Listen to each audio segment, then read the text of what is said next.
दोस्तों, अगर कोई औरत वासना की आग में जल रही है तो उससे खतरनाक कोई नहीं हो सकता, क्योंकि उस औरत को वासना की भूख रहती है।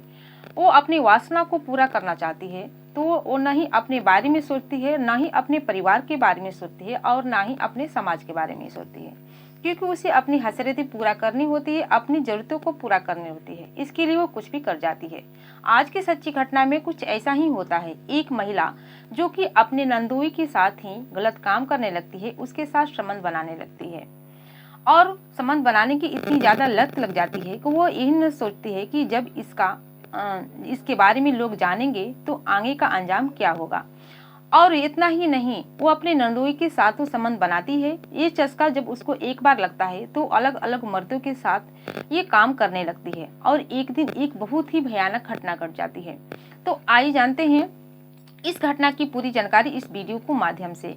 आप लोग इस घटना की पूरी जानकारी के लिए प्लीज मेरे साथ वीडियो में लास्ट तक बने रहिएगा, क्योंकि ये घटना आपको रोमांचित तो करेगी, मनोरंजन भी करेगी, इसके अलावा आपको बहुत सारी सबक और सीख भी देगी। दोस्तों नमस्कार, आदाब। मैं हूं ज्योति कुशवाहा और आपका ज्योति वॉइस चैनल में स्वागत है। उम्मीद करती हूं कि ज्योति वॉइस की जो फैमिली होगी अच्छी होगी और अपना ख्याल रखी होगी। दोस्तों, वीडियो में आगे बढ़ने से पहले आप लोग से मेरी यही रिक्वेस्ट है, अगर आप लोग को मेरी यह वीडियो पसंद आएगी तो प्लीज मेरी वीडियो को एक लाइक जरूर करिएगा, क्योंकि आपका एक लाइक से हमारा हौसला बढ़ता है और हमको मोटिवेशन मिलता है कि मैं आप लोग के बीच में ऐसी जो क्राइम की सच्ची घटना है, इस घटना से रूबरू करा सकूं। अगर आप लोग मेरे चैनल पर पहली बार आए हैं तो प्लीज मेरे चैनल को भी सब्सक्राइब जरूर करिएगा, क्योंकि हमारा ये चैनल आपको कभी निराश नहीं करेगा और इस चैनल पर जो क्राइम की सच्ची घटना है, ये घटना आती रहेगी। तो आइए ज्यादा देर नहीं करते हैं, आखिर इस घटना में क्या होता है, घटना कहाँ की है, इसकी पूरी जानकारी मैं आपको विस्तार से बताऊंगी। तो आज की जो सच्ची घटना है, ये घटना उत्तर प्रदेश के लखनऊ जगह से निकलकर सामने आ रही है। यहीं का रहने वाला शकील नाम का एक व्यक्ति होता है। जब शकील अपनी जवानी की दहलीज पर कदम रखता है तो उसके परिवार वाले उससे कहते हैं कि तुम्हारी अच्छा खासा काम भी चल रहा है, तुम्हारी अच्छी खासी दुकान चल रही है, तुम अच्छा खासा पैसा कमा रहे हो, क्यों ना तुम्हारी शादी कर दी जाए। इसके बाद शकील अपने परिवार से कहता है कि ठीक है, आप लोग जैसी लड़की देखिए, मैं उसी से शादी कर लूंगा। इसके बाद शकील के लिए रिश्ता देखा जाता है और पास के ही गांव में एक सवाना नाम की लड़की होती है, जो कि देखने में बहुत ही सुंदर होती है, साथ में पढ़ी लिखी भी होती है। इसीलिए शकील से उसका रिश्ता तय हो जाता है, यानी कि शबाना की सुंदरता की वजह से, और जो कि पढ़ी लिखी भी रहती है। शबाना जब शादी करके अपने ससुराल आती है, तो कोई भी लड़की जब शादी करके ससुराल आती है तो वो यही चाहती है कि उसका जो पति है उसे शारीरिक रूप से खुश कर सके, उसकी हर एक डिमांड को पूरा कर सके, उसे ढेर सारा प्यार भी दे।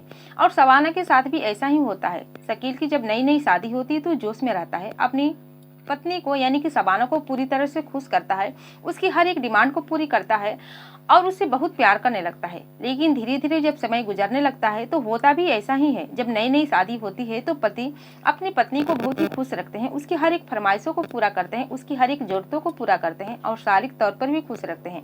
लेकिन धीरे धीरे जब इनकी शादी को कुछ साल बीत जाते हैं तो शकील अपने काम पर ध्यान देने लगता है। इधर जो शबाना का डिमांड था और भी बढ़ने लगता है।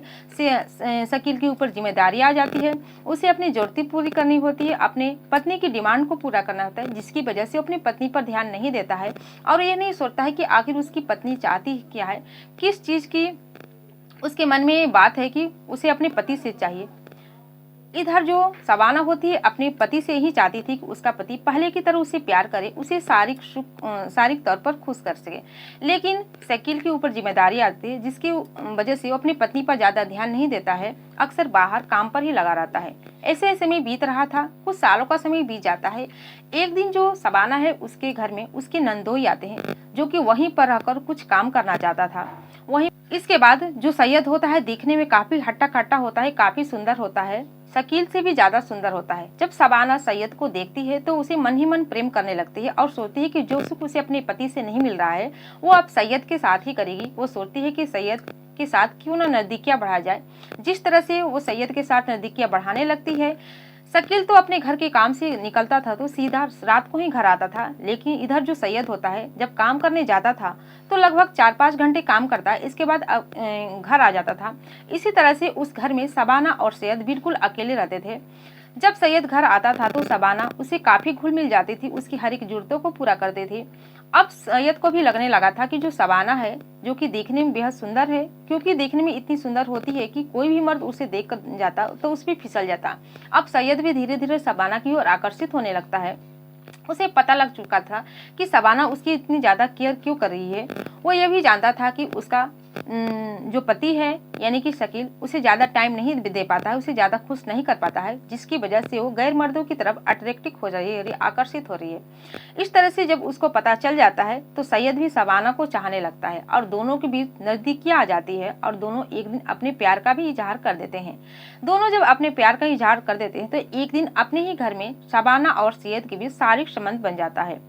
हालांकि जब दोनों को पहली बार शारीरिक संबंध बनता है तो दोनों को बहुत ही अच्छा लगता है। इसी तरह से उनके बीच इस तरह का संबंध बनने लगता है। लेकिन इधर शकील को नहीं पता होता है कि उसकी जो पत्नी है और उसका बहनोई उसके पीठ पीछे इस तरह से काम कर रहे हैं। ऐसे ही कुछ साल का समय बीत जाता है। दोनों के बीच जब भी टाइम मिलता है एक साथ शारीरिक संबंध बना लेते हैं और बहुत ही खुश रहने लगते हैं। लेकिन धीरे धीरे जो शबाना होती है उसको जब एक बार एक गैर मर्द का चस्का लग जाता है तो उसको बहुत ही अच्छा लगता है और वो सोचती है कि क्यों ना बाहर जाकर कुछ अलग मर्दों के साथ इस तरह से काम किया जाए, और ये मुमकिन तब होगा जब वो घर से बाहर निकलेगी। इसके बाद वो एक दिन अपने पति से बात करती है कि वो पढ़ी लिखी है, वो घर में दिन भर अकेली बैठी रहती है, अभी बच्चे भी नहीं है, क्यों ना बाहर जाकर कोई छोटा मोटा नौकरी करे। शकील को भी अच्छा लगता है कि उसकी पत्नी नौकरी करना चाहती है। वो ये सोचता है कि घर में बिल्कुल अकेली है, अभी बाल बच्चे भी नहीं है, इसलिए बाहर जाएगी तो थोड़ा उसका मन बहलेगा। इसी तरह से शबाना बाहर एक छोटी सी नौकरी करने लगती है और जिस कंपनी में नौकरी करने लगती है, हालांकि सुंदर थी ही, उसी में एक संतोष नाम का लड़का होता है, जिसकी संतोष उसको पसंद करने लगता है और संतोष और शबाना के बीच प्रेम प्रसंग चलने लगता है। इधर जब दोनों के बीच प्रेम प्रसंग चलने लगता है तो दोनों एक साथ घूमने फिरने लगते हैं, एक साथ संबंध भी बनाने लगते हैं। लेकिन इधर शबाना सैयद को कम समय देने लगती है, उसे बातें करना कम कर देती है, उसके लिए टाइम ही नहीं होता है। अब सैयद को ऐसा लगने लगता है कि जो शबाना थी पहले तो अपने पति को धोखा देती, अब मुझे धोखा दे रही है, लग रहा है उसका चक्कर किसी और के साथ चलने लगा है।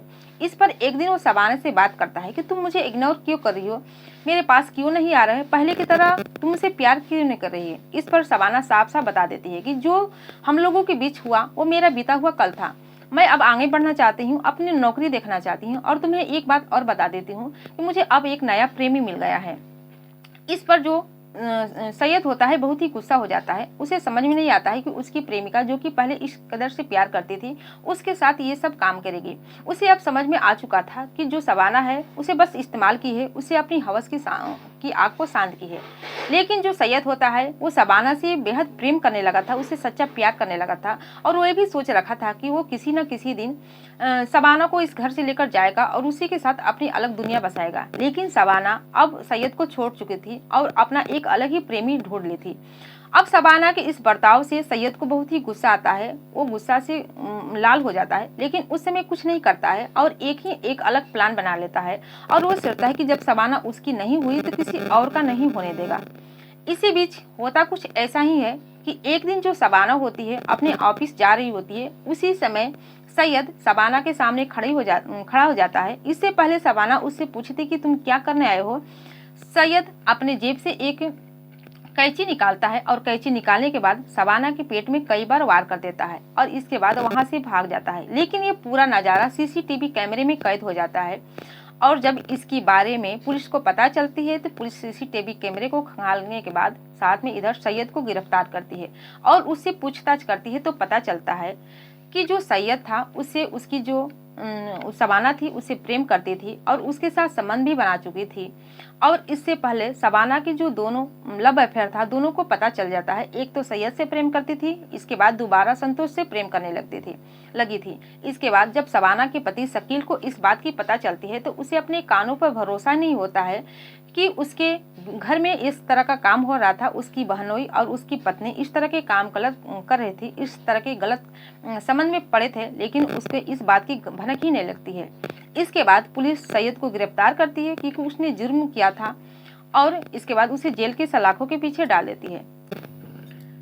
तो दोस्तों, जैसे कि आप लोगों ने इस कहानी को सुना, इस कहानी को सुनकर आप लोग भी चौंक गए होंगे कि कैसे एक औरत अपनी हवस को पूरा करने के लिए और एक आदमी अपनी हवस को पूरा करने के लिए अपने रिश्ते को ताक पर रख देते हैं। ऐसा नहीं होता है कि हमेशा मर्द भी गलत, औरत भी गलत होती है। अगर शबाना ने इस कदर का कदम उठाया तो शायद जो सैयद होता है पहले संभल जाता, उसकी बातों में नहीं आता, तो इस तरह की घटनाएं नहीं घटती। वो अपनी पत्नी को धोखा दे रहा था, इधर जो शबाना थी अपने पति को धोखा दे रही थी और अपने रिश्ते को ताक पर रख के एक अलग ही काम कर रहे थे, एक गलत ही संबंध बना रहे थे। उन लोगों को ऐसा नहीं करना चाहिए। शायद पहले संभल जाते तो ये सब घटनाएं भी नहीं घटती। तो आप लोग को इस कहानी के बारे में आपकी क्या राय है? आप अपनी भी राय हमें कमेंट सेक्शन में जरूर बताइएगा कि इसमें किसकी कितनी गलती थी। और ये कहानी सुनाने का उद्देश्य आपको दुखी करना, परेशान करना नहीं है, बल्कि जागरूक करना है, सचेत करना है कि आप भी सावधान हो जाइए, सतर्क हो जाइए और अपना और अपनों का ख्याल रखिए। जाते जाते दोस्तों, मैं आप लोग से भी कहूंगी कि जो कोई भी मेरी वीडियो जहां से भी देख रहे हैं, अपना नाम और अपनी जगह का नाम कमेंट सेक्शन में जरूर बताएं, ताकि आने वाली अगली वीडियो में उन दर्शकों का नाम ले सकूं और मुझे नाम लेने में बेहद खुशी हो। फिर मिलती हूँ अगले दिन नई कहानी के साथ, नई घटना के साथ। तब तक के लिए जय हिंद, जय भारत।